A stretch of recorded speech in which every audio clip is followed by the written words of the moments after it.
ay kanyang sinamahan, kanyang dinala kung saan man tayo naroroon ngayon. Kaya patuloy natin siyang papurihan, ibigay natin ang the best para sa kanya. Handa na po ba tayong magpuri para sa ating Panginoon? Hallelujah! Isang malakas na palakpak! Amen! Hallelujah! Awitan natin ang ating Diyos na buhay!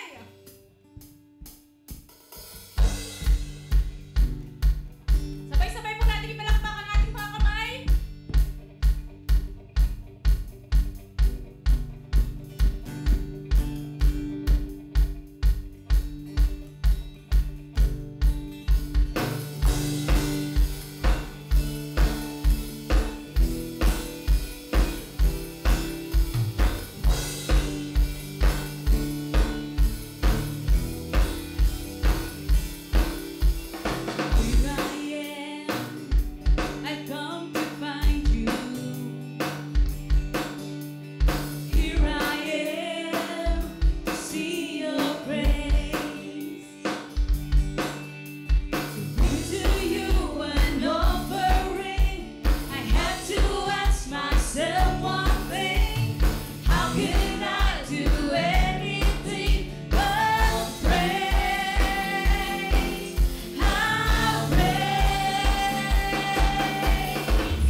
There are miracles in Jesus' name. Burn them out in Jesus' name. Amen.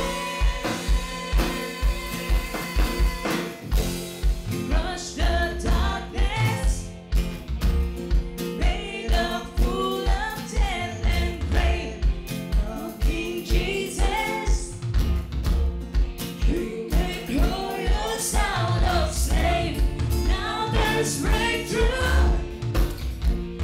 Now there's freedom in your name. You gave us power and the keys to do the same.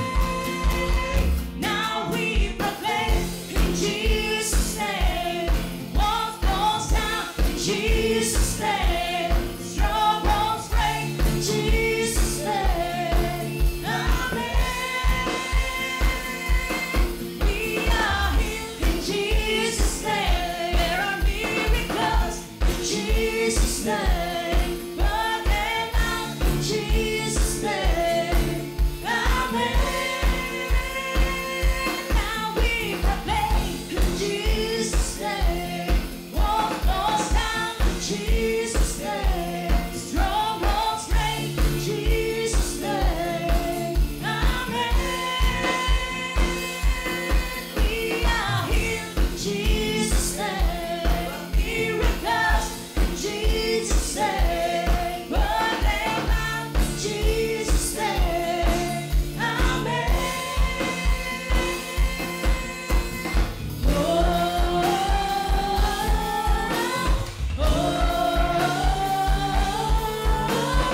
God, we echo your authority.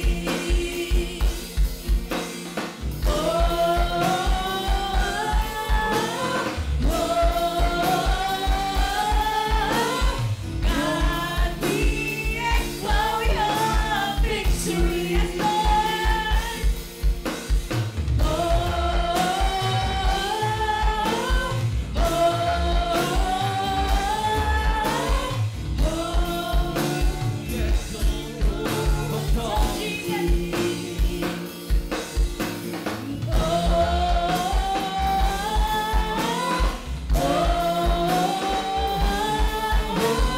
God, we echo your victory.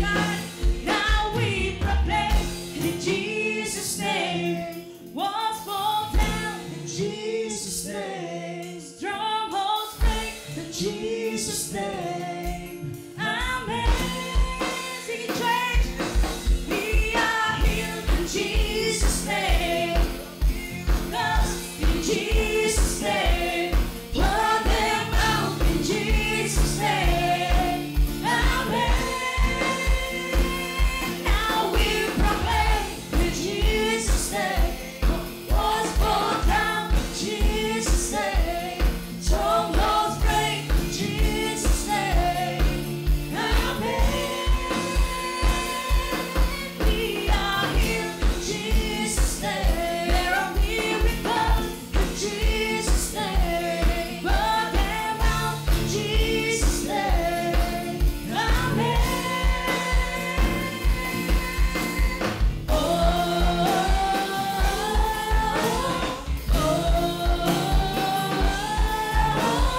God, we echo your authority.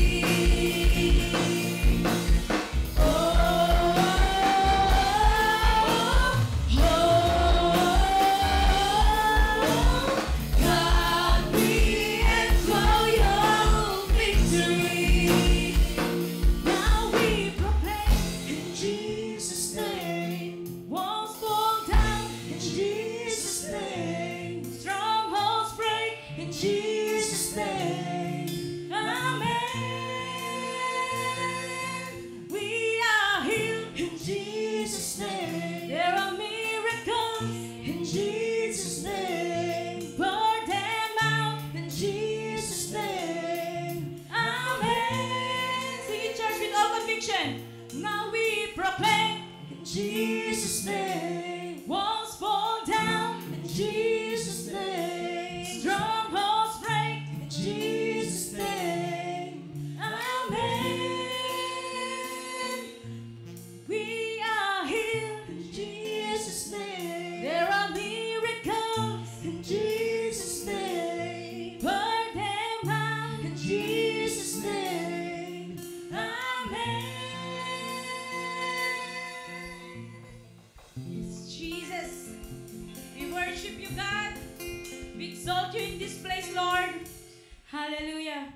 Hallelujah. Tunay nga, Panginoon, na napakabuti niyo po, Panginoon. Nararapat lamang, Panginoon, na we declare your victory, we declare your glory, we declare your power, O God. Hallelujah. Maraming salamat po, Diyos, sa nagdaang taon, Panginoon. Hindi po kami makakarating sa lugar na ito, sa panahong ito, kung hindi po dahil sa inyong mga biyaya. Kaya nararapat ka na po namin papurihan, itaas, Panginoong Diyos. Salamat po. Salamat po, Diyos. Ikaw ang aming Diyos, pakailanman. Sa lahat ng panahon, kayo ang aming Diyos. Wala na pong iba. Patuloy nating papurihan ang ating Diyos. Bigay natin ang buong puso nating pagpupuri at pasasalamat sa Kanya. Hallelujah.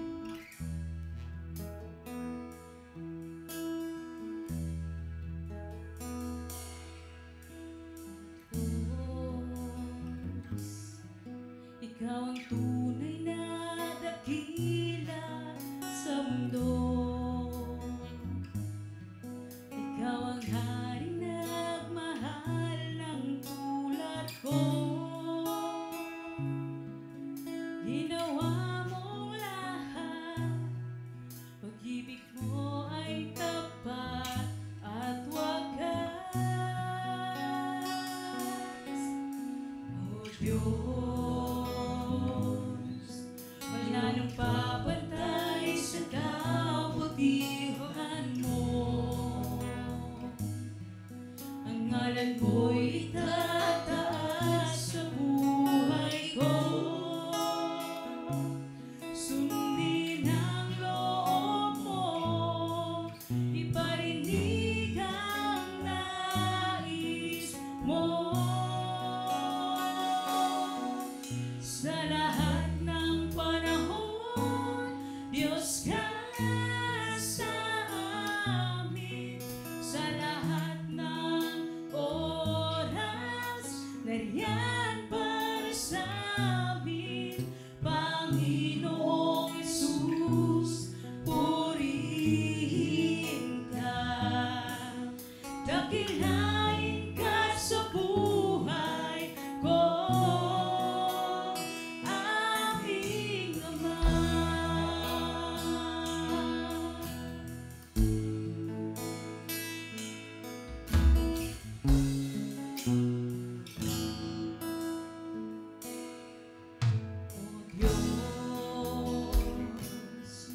Ikaw ang tunay na dakila sa mundo. Ikaw ang haring nagmahal ng tulad ko. Sundin ang loob mo, iparinig ang nais mo. Sa lahat ng panahon, Diyos ka sa amin. Sa lahat ng oras, nariyan para sa amin. Panginoong Jesus, purihin ka. Dakilain ka sa buhay ko. Sa lahat ng panahon, Diyos ka sa amin. Sa lahat ng oras, nariyan para sa amin. Panginoong Jesus, purihin ka. Dakilain ka sa buhay ko. Aming Ama.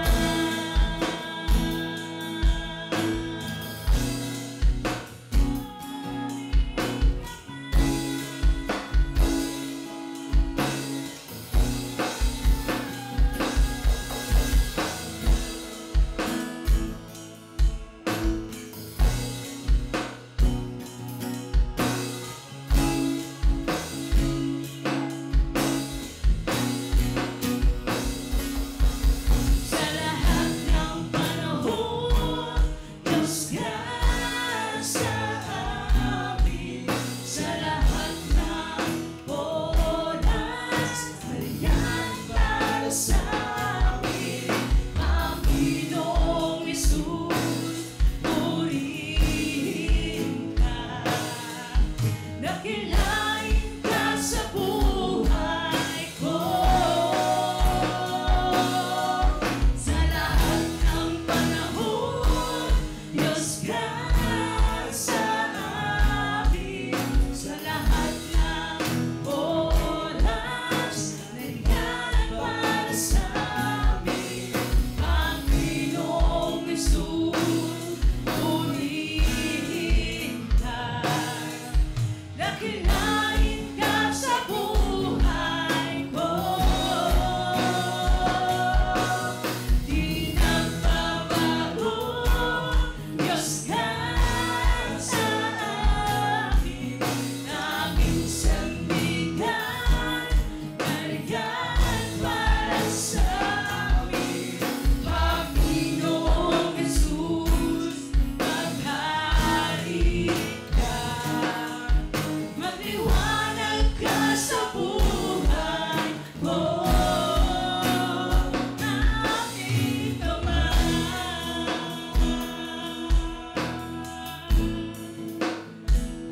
Aming Ama.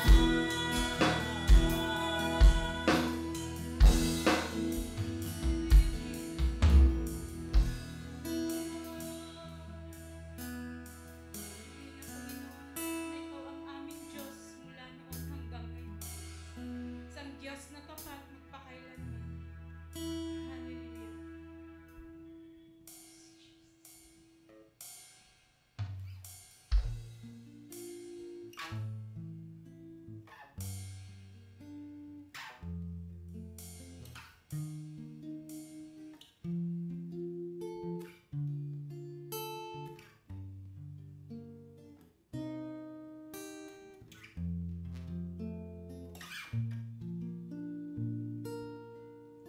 Sadyang kay buti ng ating Panginoon, tatapat sa habang panahon. Maging sa kabila ng ating pagkukulang, biyaya niya'y patuloy na laan. Tulad ng pagsilag ng itong araw, patuloy siyang nagbibigay tanglaw. Kaya sa puso ko't damdamin, katapatan niya'y aking pupurihin.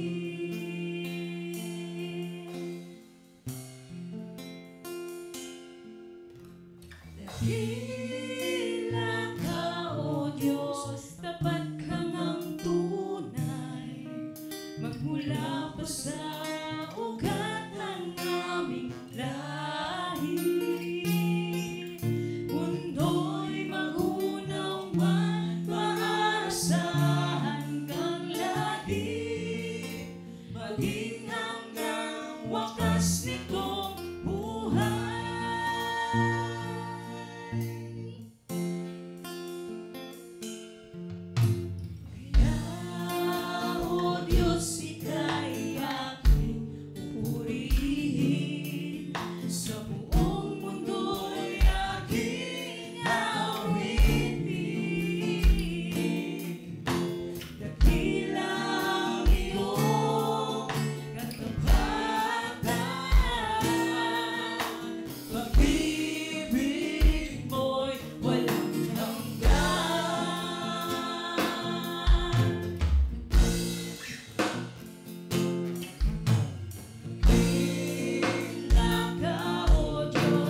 dakila mo, Panginoon, sa buhay ng bawat isa, Lord God.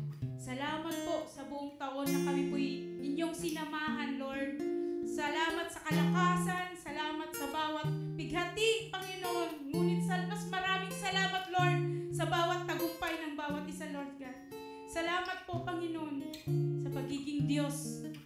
Diyos na tunay, Panginoon, sa bawat isa sa amin, Lord.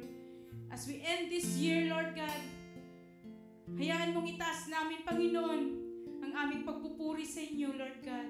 Hayaan mong madakila ka po namin, Panginoon, sa pamamagitan ng mga awiting ito. Hallelujah, Jesus. And as we embrace, Panginoon, as we welcome the new year, Lord God, ipakita mo po muli, Panginoon, ang inyong sarili sa bawat isa sa amin, na kayo ay tunay na Diyos, kayo ay dakila, kayo po ay tapat, Panginoon, mula umpisa hanggang katapusan, Lord God. Salamat po muli, Panginoon. We thank you for our families, Lord God. We thank you for our friends, Lord. We thank you, Panginoon, sa lahat ng mga naging struggles namin, Panginoon, ngayong taon, Lord God. Sa mga hinarap namin, Panginoon. Sa bawat bighati, Panginoon, sa bawat panghihina, Panginoon, nandiyan kayo, Lord God. Nagbibigay sa amin ng kalakasan. Nagbibigay sa amin ng hope, Panginoon. Kaya, Lord, ibinibigay namin ang lahat, Panginoon, sa inyo, Lord God. Salamat, Panginoon. Hayaan mo, Panginoon, ang mga awiting ito, Panginoon, ay maging honey, Lord God, sa iyong pandinig, Panginoon. Hallelujah. We worship you, Jesus. We thank you, Lord God. We praise you, Lord. We exalt you, Jesus. Hallelujah. Hallelujah. Thank you, God. At Lord, sa aming nasaan man po kami, Panginoon, sa mga oras na ito, kasama man po namin ang aming mga mahal sa buhay, nagpapatuloy man, Panginoon, ang aming pagtatrabaho, Lord, kayo po ang sumaamin, Lord God. Samahan niyo po kami, Panginoong Diyos. At Lord, panagumpayin mo po kami muli, Panginoon, sa darating na panahon, Panginoon, sa darating na taon, Lord God. Kayo po ang patuloy na magbigay sa amin ng kalakasan, ng guidance, Panginoon, ng hope, Lord God, at ng peace, Panginoon. Hallelujah. And Lord, we claim, Panginoon, the victory of this coming year, Panginoon. Kayo po ang patuloy namin mapapurihan at mabigyan ng ngiti, Panginoon, sa puso, Lord God. Salamat po, Panginoong Diyos. Ang lahat ng ito, Panginoon, ay patuloy namin idinadalangin sa makapangyarihan pong pangalan ng aming Panginoong Jesus. Ang lahat po'y magsabi ng Amen. Amen. Hallelujah.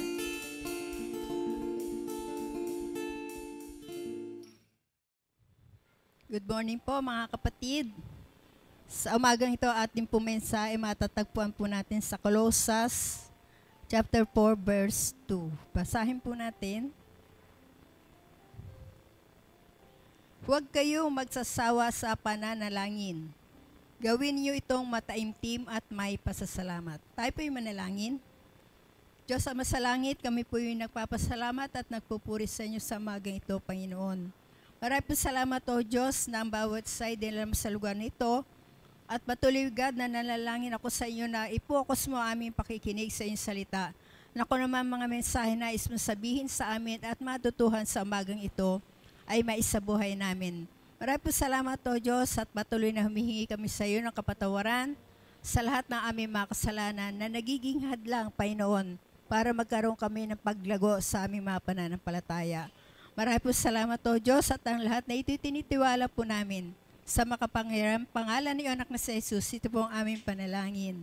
Amen. Amen. Yan po ang mensahe po natin sa umagang ito ay tungkol sa deeper in prayer. Malalim na panalangin. Ang panalangin ay napakahalaga sa bawat Kristiyano, sa bawat sa atin. Lagi natin sinasabi na tayo ay manalangin. Huwag magsasawa sa pananalangin at huwag maghimagod sa pananalangin. Dahil ang panalangin ay nagbibigay ito sa atin ng lakas, kapayapaan at proteksyon. Kaya dapat lagi natin itong pahalagan. Kahit ang Panginoong Hesus ay naglaan din ng pananalangin. Nagpupunta siya sa ilang na lugar at doon siya nananalangin. Dahil ito'y napakahalaga nung siya ay nahaharap sa matinding pagsubok. Nakipagsarilinan siya sa Diyos sa panalangin. Ang panalangin ay ang komunikasyon natin sa Diyos. Ang sabi nga sa 1 Thessalonians 5:16, magalak kayong lagi, maging matiyaga sa panalangin. Sinabi na magalak lagi, laging manalangin, at pagpasalamat ang lahat ng pangyayari. So, ibig sabihin nito, lahat nangyayari sa ating mabuhay, dapat nating ipagpasalamat sa Diyos at ito'y ating ipanalangin. Dito sa ating aralin sa umagang ito, meron 5 paraan para mas mapalalim pa natin ang ating relasyon sa Diyos, para magkaroon din tayo ng malalim na panalangin. Una rito, give your heart to God. So, ibig sabihin, para maging malalim ang relasyon natin sa Diyos, ibigay natin ang puso natin sa Kanya, sa lahat ng bagay o kahit kanino. Mahalin mo ang Diyos na higit sa lahat. Sabi nga sa Mark chapter 12 verse 29, sumagot si Jesus, ito ang pinakamahalagang utos. Pakinggan mo, Israel. Ang Panginoon na ating Diyos, siya lamang ang Panginoon. Ibigin mo ang Panginoon mong Diyos ng buong puso, ng buong kaluluwa, ng buong pag-iisip, at ng buong lakas. So, ibig sabihin, ang una nating gawin na mahalin ay ang ating Panginoon. Dahil ito ang pinakamahalagang utos. Mahalin natin siya ng buong puso natin. So, ibig sabihin, ang puso natin ay dapat lagi nakatuon sa Panginoon dahil mahal natin siya ng buong kaluluwa. Sabi gano'n, ng buong pag-iisip. So, kinakalaang isipan din natin ay lagi nakatuon sa Panginoon. Sa pag-iisip natin ng salita ng Diyos, siya ang ating iniisip eh. Ibigay natin ang buong lakas natin sa Kanya bilang pag-ibig natin eh. Mahalin mo siya sa lahat ng bagay. Sa lahat ng bagay na mayroon ka, mahalin natin ang Diyos. Regularly seek Him at maglaan ng oras sa panalangin kasama siya. So ito'y napakahalaga, pinakamahalagang utos ng Diyos sa atin eh. Ang mahalin natin ng Diyos ng buong puso, buong kaluluwa, buong pag-iisip at ng buong lakas. Ang sabi nga dito, love and meditate at gawin ang the best at laging sumunod sa Kanyang pinag-uutos eh. So, alin ba ang pinag-uutos ng Diyos sa atin? Ano ba ang utos na ibinibigay sa iyo ng Diyos? Di ba yun ang sabi, kinakala ng pag-ibig at ang pag-meditate sa salita ng Diyos.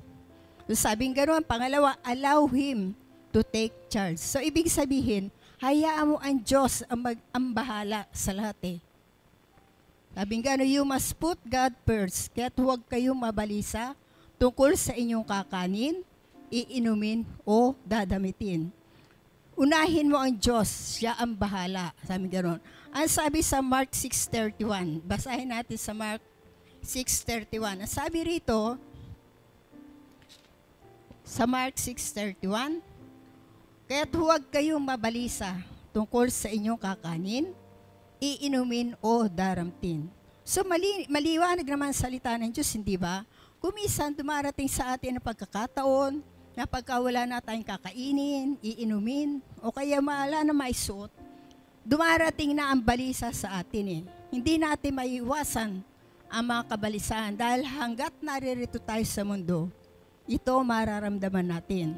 Pero sabi sa verse 32, sapagkat ang mga bagay nito ang kinahuhumalingan ng mga taong walang pananalig sa Diyos. Ito yung mga bagay, di ba? Maraming tao na nahuhumaling sa mga bagay-bagay na nagkakaroon ng kabalisahan sa Kanya. Sabi nga, alam ng inyong amang nasa langit na kailangan ninyo ang lahat ng ito.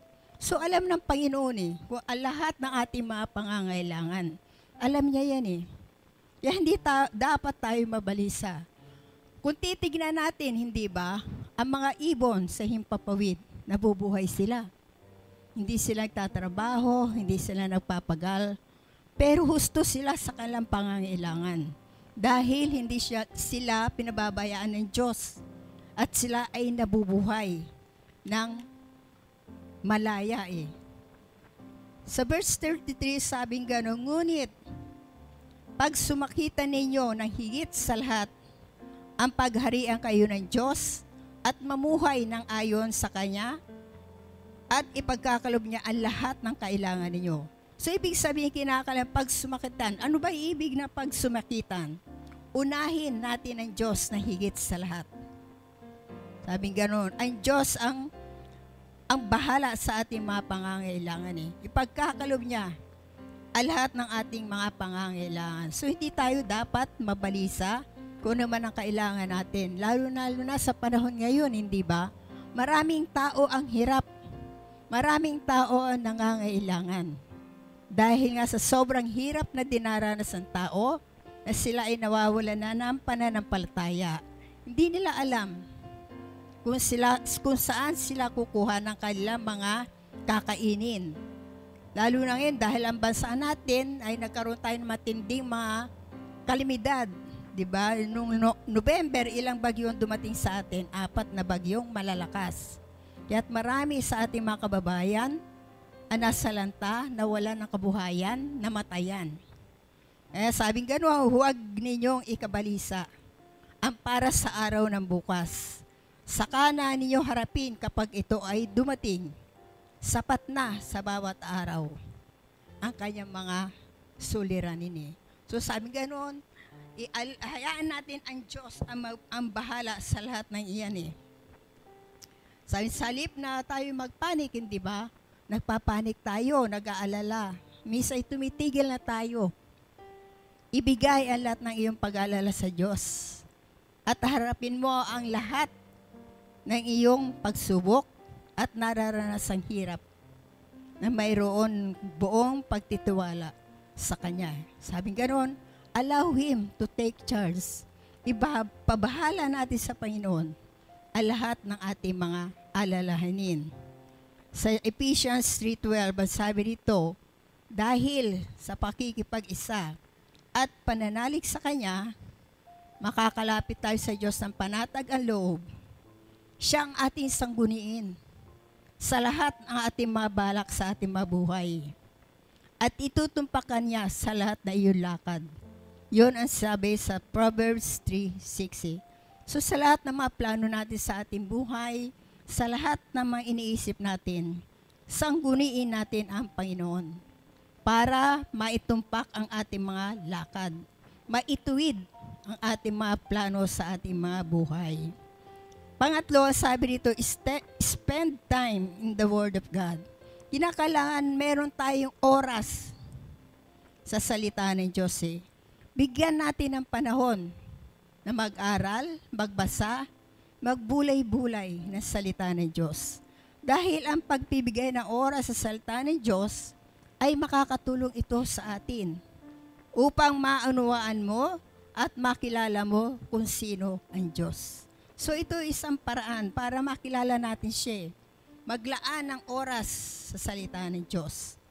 Kumilos ka ng tulad ng ating Panginoong Hesus at lumayo sa kasalanan So iyan ay isang paraan para tayo ay lumago sa salita ng Diyos. Umiwas ka, lumayo ka sa kasalanan. Kumilos ka ng tulad sa ating Panginoong Hesus Sabing gano'n sa 2 Timothy 3:16, lahat ng kasulat ay kinasihan ng Diyos at magagamit sa pagtuturo ng katotohanan, sa pagbubulaan sa maling aral, sa pagtutuwid sa likong gawain, at sa pag-akay sa matuwid na pamumuhay.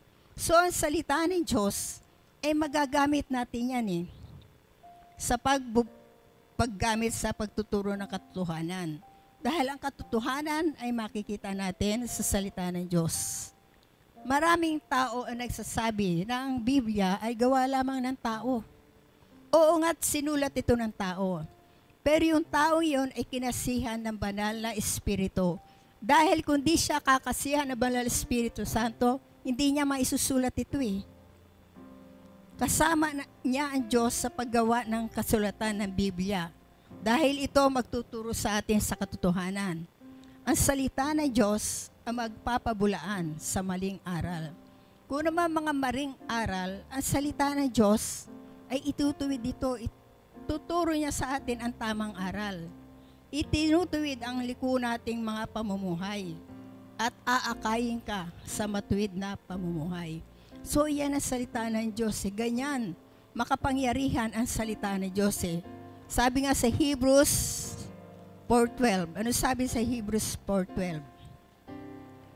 Sapagkat ang salita ng Diyos ay buhay at mabisa. Buhay at mabisa ang salita ng Diyos. Higit na matalas kaysa alinmang tabak, sabi rito, at magkabilay talim. Ito'y tumatagos hanggang sa pinaghihiwalayan ng kaluluwa at espiritu ng mga kasukasuan at ng utak sa buto at nakatataho ng mga iniisip at binabalak ng tao. Wala makapagtatago sa Diyos. Ang lahat ay lantad sa kanyang paningin at sa kanya tayo magsusulit. So ganyan makapangyarihan ang salita ni Diyos para itong tabak na magkabila italim na tumatagos hanggang sa ating kaluluwa, sa pinaghihiwalayan ating mga kaluluwa at espiritu ng mga kasukasuan. So kung titignan natin, napaka makapangyarihan ang salita ng Diyos. Kaya ito ay isang paraan para tayo ay lumago, mag-spend time sa salita ng Diyos. Bigyan natin ng panahon ang salita ng Diyos. Mag-meditate tayo araw at gabi. Ang sabi nga dito, ang pagbubulay-bulay ng salita ng Diyos araw at gabi ay nagbibigay na matatag na pundasyon sa Diyos.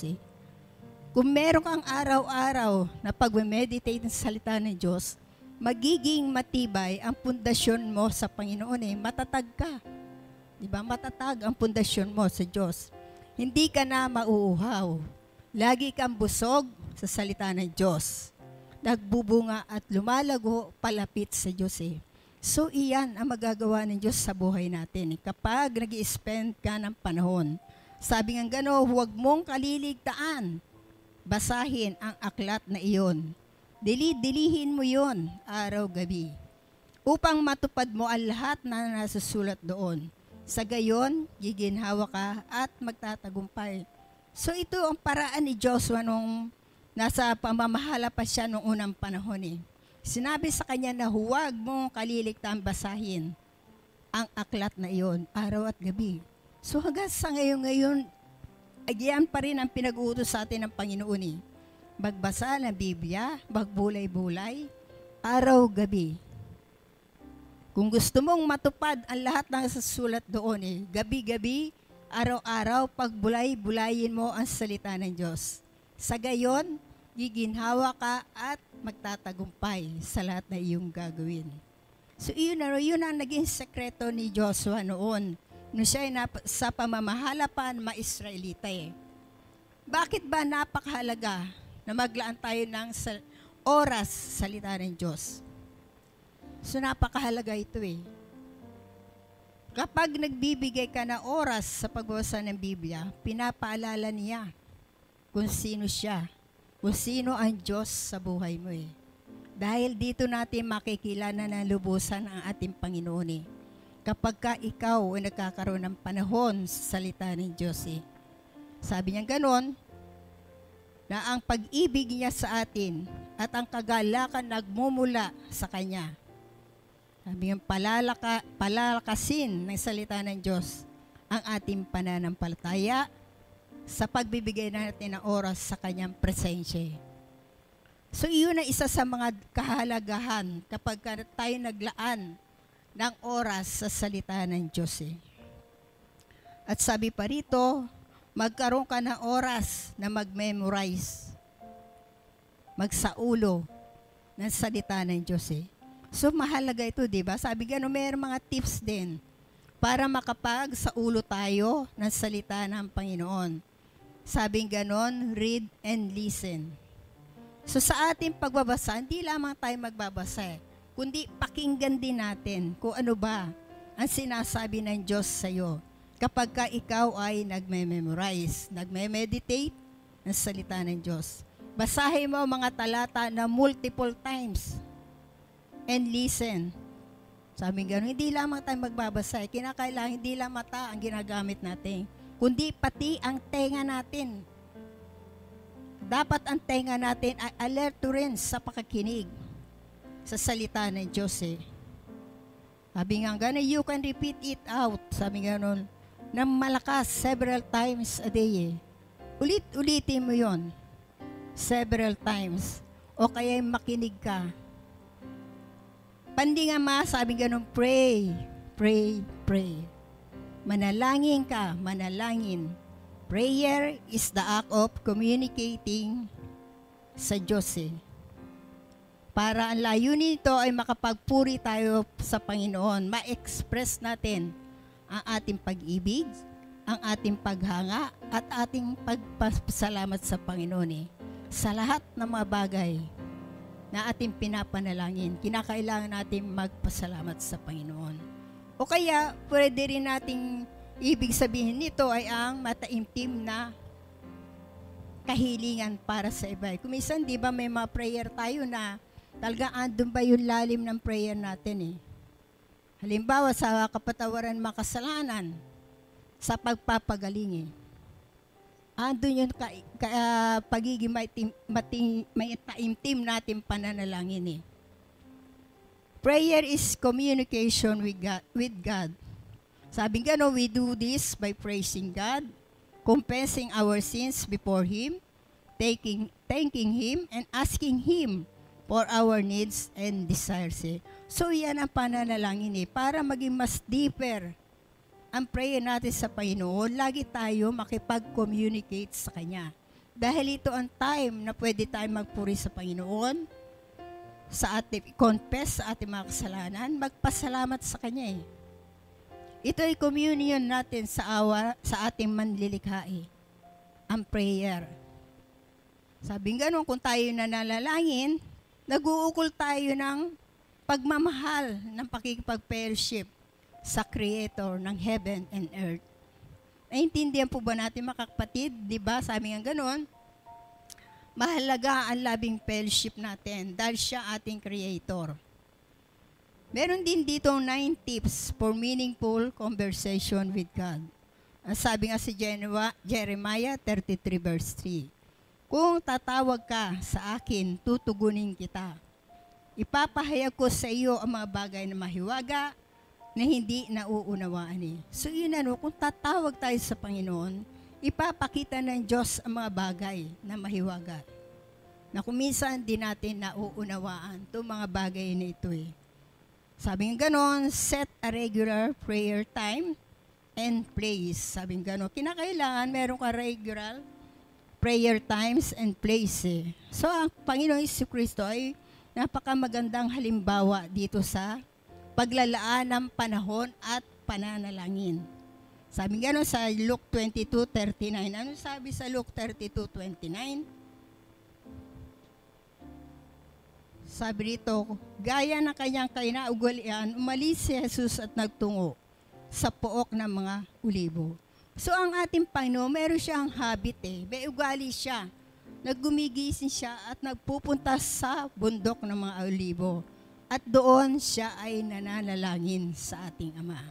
Sabing gano'n nga dito, gayunman wag ang kalooban ko, kundi ang kalooban mo ang mangyari. At sabi pa sa Matthew 26:36, ang sabi rito, ang panalangin ito natin Panginoong Hesus sa garden, sa halamanan. Ang puso ko'y tigib ng hapis na halos ikamatay ko. Nagpatirapa siya at nanalangin, Ama ko, kung maaari ilayo mo sa akin ang saron ng paghihirap na ito. Gayuman, huwag ang kalooban ko, kundi ang kalooban mo ang mangyari. So naging meaningful din ang conversation niya sa Ama. Nung siya ay naririto pa. Ayan. So meron tayong 9 tips for meaningful conversation with God. Basahin natin si Jeremiah 33 verse 3. Kung tatawag ka sa akin, tutugunin kita. Ipapahayag ko sa iyo ang mga bagay na mahiwaga na hindi nauunawaan. So ang ating Panginoon sa ating pananalangin, kuminsan nagpapakita siya sa atin ng mga bagay na mahiwaga, na kuminsan din hindi natin nauunawaan. Pero sabi niya gano'n, tutugunin kita. Papahayag ko sa iyo mga bagay na mahiwaga. So isa sa mga 9 tips for meaningful conversation with God, set a regular prayer time and places. Katulad ng ating Panginoong Jesucristo na makita natin sa Luke 22, verse 39. Gaya na kanyang kinaugalian, umalis siya at nagtungo sa bundok ng mga Olibo. Sabi niya ganun dito, ang ating Panginoon, nagkaroon siya ng habit o ugali na niya, na siya ay umaalis, pumupunta at nagtutungo sa bundok ng mga Olibo. At doon siya nananalangin, doon niya kinakatagpo ang Diyos Ama sa langit. Ang sabi niya rito, gayon man, huwag ang kalooban ko, kundi ang kalooban mo ang mangyari. So itong pakikipag-usap na ating Panginoon ay naging meaningful time niya sa Ama ito eh. Yun din sa Matthew 26 verse 39, dito ay nagpupunta rin siya sa halamanan. Sabi nga ganun dito, na sabi nga ganun din sa verse 38, ang puso ko'y tigib ng hapis, na halos ikamatay ko. Nagpatira pa siya at nanalangin, Ama ko, kung maaari ilayo mo sa akin ang saro ng paghihirap na ito. So yun sabi nga, gayon man huwag ang kalooban ko, kundi ang kalooban mo ang mangyari. So ito ang naging conversation niya sa Ama eh. So gayon din tayo, kinakailangan meron din tayong prayer time at lugar na pwede tayong manalangin. Wala naman sa panahon ngayon, sa bundok ka pupuntahan, di ba, para tayo manalangin. So ang gawin mo, sabing gano'n dito sa Matthew 6, chapter 6, verse 6. Ngunit kung mananalangin ka, pumasok ka sa iyong silid at isara mo ang pinto. Saka ka manalangin sa iyong amang hindi mo nakikita at gagantihin ka sa iyong amang nakakakita ng kabutihang ginagawa mo ng lihim. So po pwede tayong manalangin sa ating masilid, hindi ba? Sabi nga rito, isara mo ang pinto at saka ka manalangin eh. Manalangin ka sa amang di mo nakikita at siya ang gaganti sa mga ginagawa mo ng lihim. So yun kinakailangan magkaroon tayo ng lugar, ng oras sa ating pananalangin. Pangalawa, pray simply. Kinakailangan ang prayer natin maging simple at specific tayo sa pananalangin. Halimbawa, hindi ba sa financial, madalas at karamihan sa atin ang nangangailangan ng pinansyal. Kinakailangan pagka nangailangan ka ng pinansyal, sabihin mo kung ano ba, kung magkano ang kailangan mo.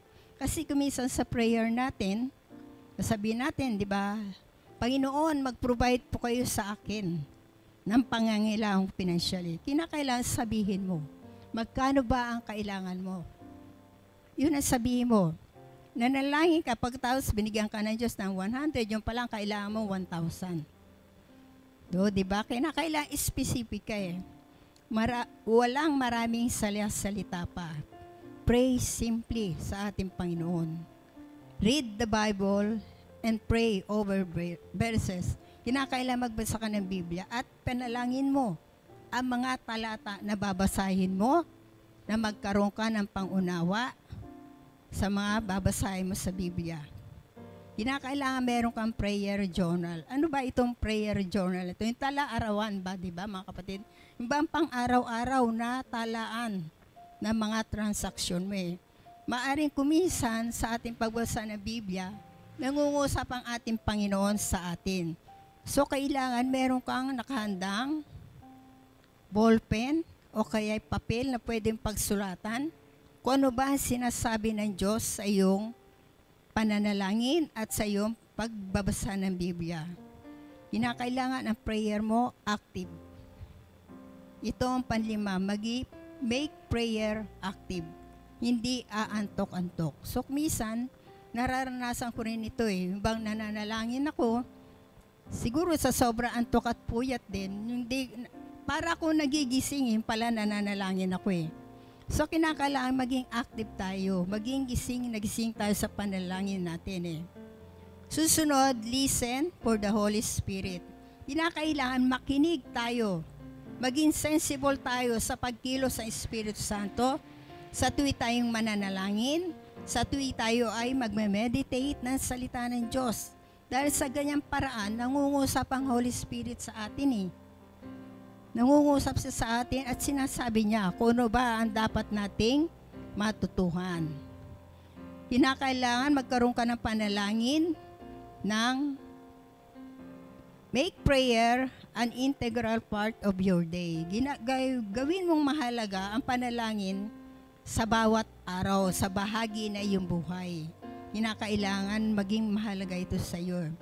Ang sabi nga, magalak kan lagi. Maging matyaga sa pananalangin. Sabi, susunod, pray, expect. Meron kang expectation, meron kang pag-asa sa iyong pananalangin eh. So yun sabing gano'n sa Matthew 7:7, humingi kayo at kayo'y bibigyan. Humanap kayo at kayo'y makasusumpong. Kumatok kayo at ang pinto'y bubuksan para sa inyo eh. So, ibig sabihin, humingi ka. Ano ba ang pangangailangan mo? Humingi ka at ikaw ay bibigyan. Humanap at ikaw ay makakasumpong. Kumatok ka at ang pinto'y bubuksan para sa inyo. Pangako yan ng Diyos sa atin eh. Kaya kinakailangan, meron kang expectation, meron kang pag-asa na sasagutin ng Diyos ay yung mga pananalangin. So, yun mga kapatid, sabi nga ganon, kanina sa ating text sa Colossians chapter verse 2, huwag kayo magsasawa sa pananalangin. So, ibig sabihin, huwag tayo magsawa eh. Manalangin tayo sa bawat araw ng buhay natin. Gawin natin itong mataimtim, may pasasalamat. So, yun italagan nyo ang inyong sarili sa panalangin. Maging mapagmatsyag at may pasasalamat. Sabi nga dito, may mga Bible verses dito na relate ito sa kung paano ka lalago deeper sa iyong pananalangin. Una sa Hebrews 4:16. Kaya't huwag na tayo mag-atubiling lumapit sa trono mahabaging Diyos at do'y kakamtan natin ang habag at kalinga sa panahong kailangan natin ito eh. So ibig sabihin, huwag tayo mag-atubili, lumapit tayo sa Panginoon.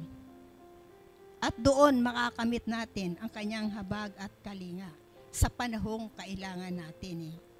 Hindi naman sa Ephesians 6:18. Ang lahat na ito'y gawin ninyo sa pamamagitan ng mga panalangin at pagsamo. Manalangin kayo sa lahat ng pagkakataon sa patnubay ng Espiritu. Kaya't lagi kayong maging handa at patuloy na manalangin para sa lahat ng hinirang ng Diyos. So yung mga kapatid, napakahalaga. Bilang mga Kristiyano, napakahalaga sa atin ng pananalangin. So wag nating kaliligtan to, lagi tayong maglaan ng oras, ng panahon, pati na sa pagbabasa ng Biblia. Inuulit ko, sabi nga sa 1 Thessalonians 5:16, magalak kayong lagi, maging matyaga sa pananalangin. Ipagpasalamat niyo sa pangalan ni Kristo Jesus ang lahat ng pangyayari sapagkat iyon ang ibig ng Diyos. Amen. Kaya nga mga kapatid, maasa ko na uunawain niyo itong ating mensahe sa umagang ito. Sabing ganun dito, growing in prayer can mean spending more time with God and applying the Bible words. It can also mean believing that God hears prayer and respond to them. So mga kapatid, ito isang encouragement sa iyo na sa bawat taon ng buhay natin, mag-spend tayo ng prayer. Lalo-lalo na ngayon, matatapos na ang taon na year 2024. Kung naman ang naging pagkukulan natin sa prayer, sa meditation, meron pa tayong pagkakataon na baguhin ang ating mga buhay tungkol sa prayer and meditation. So last, sabing ganon, I hope they will encourage you to make this year a year of prayer. Amen? Kaya mga kapatid, ito po ang mensahe ng Diyos para sa ating lahat. Umaasa ako na makakatulong ito sa inyo para mabago ang ating mga pananalangin. Mag-spend tayo na more time in prayer eh. Huwag natin itong kaliligtaan, huwag tayong magsasawa. Dahil yan ang sinabi ng Diyos sa bawat sa atin. So maraming salamat mga kapatid.